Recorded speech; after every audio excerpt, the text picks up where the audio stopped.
Alright guys, just like to show you guys where I actually, my little tiny man cave where I actually play my games and stuff, and show you my setup for the PS4.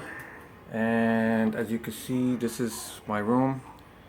I got a little NASCAR display I made myself for to display the small cars that I get when I go to the racetrack. You can see, hopefully, there's chicken wire and some copper tubing I used to make the fence. So I wanted to do something a little different than just what people normally do, which is just put these cars on a display shelf. So I figured I'll make a shelf that's actually a track, and I could just display the cars like that. So as you can see, I even put the little guy on the stand up there, on the flag stand, and okay, that's that.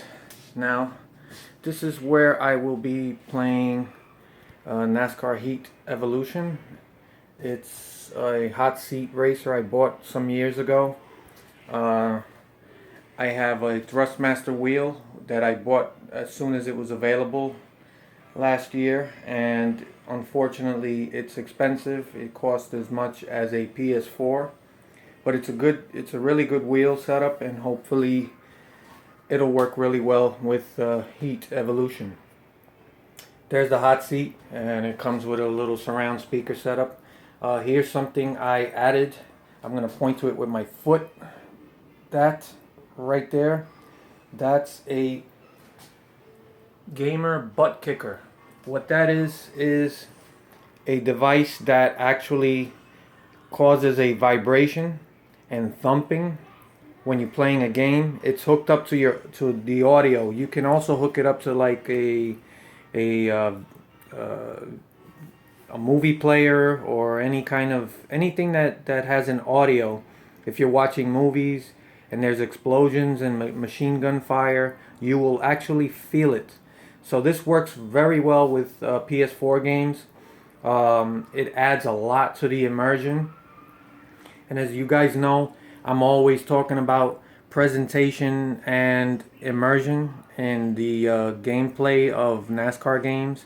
Anything that helps me escape reality, that's what video games are supposed to be all about. You don't want to be reminded it's just a game. So that's why I get these things. It's really good. I tried it with Project Cars. I also tried it with NASCAR 15. And it works good for what it does. It's very cheap.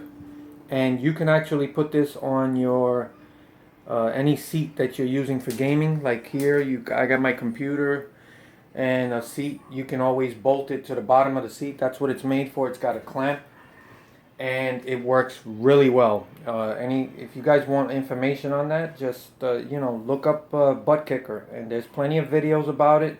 It's a simple device.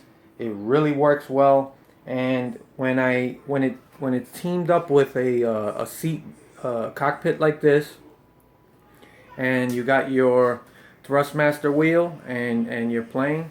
There's the PS4 over there with the Grand Theft Auto 5 sticking out of it. This thing keeps ejecting the disc. It's a common problem. Anyhow, back to this. So this is where I'll be playing NASCAR Heat Evolution.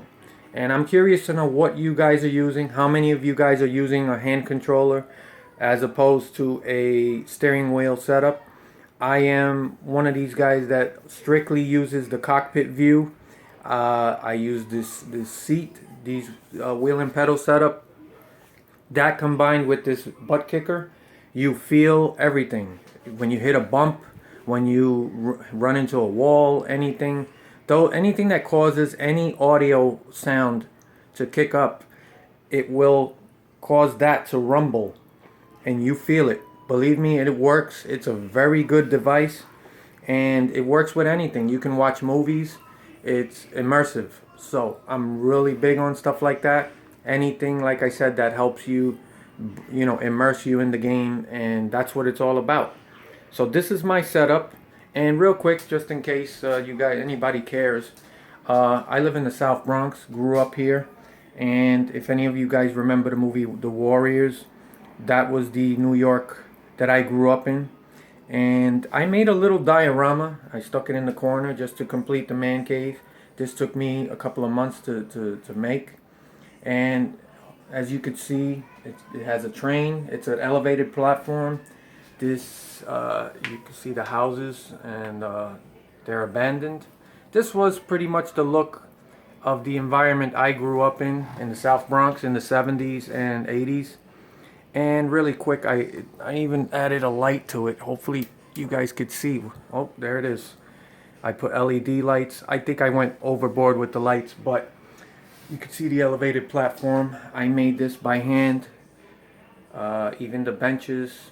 I even put a tiny poster on the subway platform. You can see the Warriors and some vintage cigarette ad. There's the subway train. Graffiti. This is my youth. This is the New York I grew up in. You can see the abandoned houses in the back. And hopefully you can even see, I took it a step further. You could see down the steps of the subway. Hopefully you see the steps going down. There's another ad at the bottom, just to add a little more immersion. Okay, so hopefully you guys enjoyed that. Again, I'd like to know what you guys use as a gaming setup. Do you guys play with a hand controller? Or do you guys use wheel and pedal setup? Do you have, how far do you take it? So I look forward to playing with you guys and seeing what you guys think of my setup. And until the next time, if I got any new information on the game, I'll talk about it. So you guys have a good day, and I look forward to your comments.